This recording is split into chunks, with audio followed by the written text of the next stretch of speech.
good morning. It's Sunday. So, pag Sunday, magsisimba kami. So, doon kami magsisimba sa St. Peter para pakain po kami sa labas dahil minsan lang po kami nakakalabas. Ayan. So, syempre, samahan niyo kami. Outfit check. Outfit check. Oh, oh, oh. Oh. Okay. O, si Mami.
Mabuti pa ang mapunta na sa langit, nagputol ng isang paa, kaysa may dalawang paa na mahulog ka sa impyerno.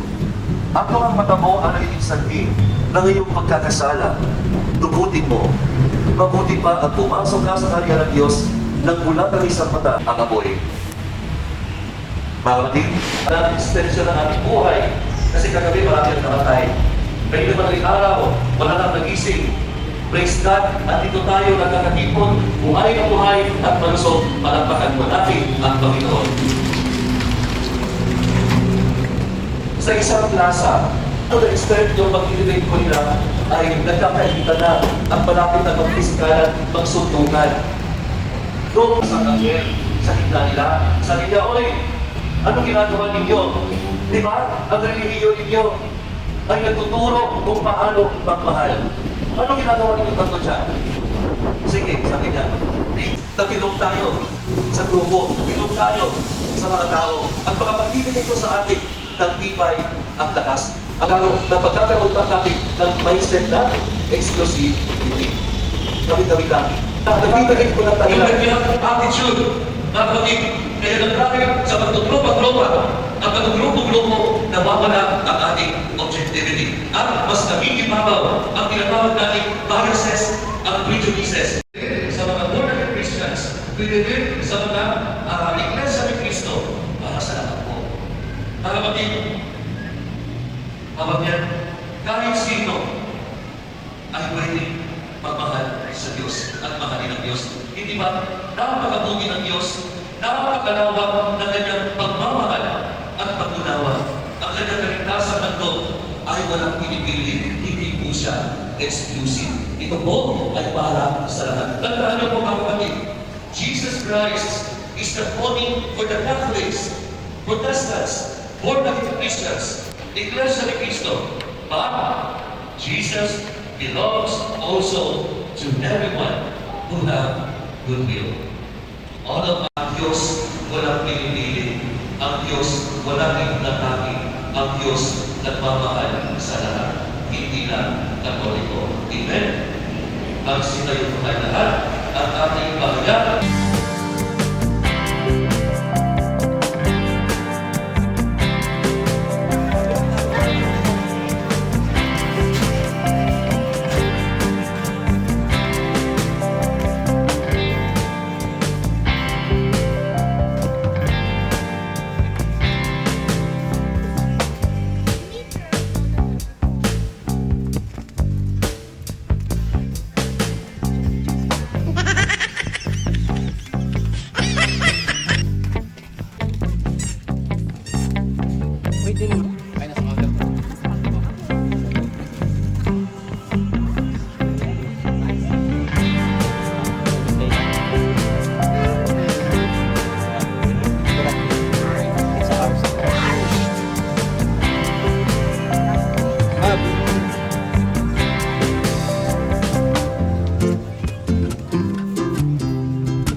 ayan, kainan na. So, syempre gusto talaga ni Maybrick dito sa Popeyes. So, ang ginawa namin, inorderan po namin siya sa Popeyes. Tapos, dinala namin sa Mang Inasal.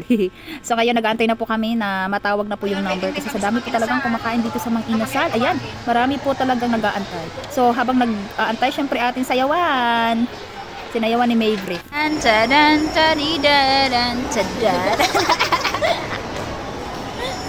So, ayan, sa wakas, nandito na kami sa loob at nakaupo na rin. So, kainan na. So, bali, in-order po namin is puro and rice. So, gutom na gutom. So, yun pala yung kinain din ni Maybrick yung Popeyes. So, syempre, hindi talaga mabubuo yung isang araw ng ating anak kung hindi makadaan dito sa Tom's World. Ayan, so, pabigyan natin dahil minsan lang din to. So, samahan niyo po ako kami.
That's it, everyone. Thank you for watching. Don't forget, have faith, love, and hope. I love you all. Bye!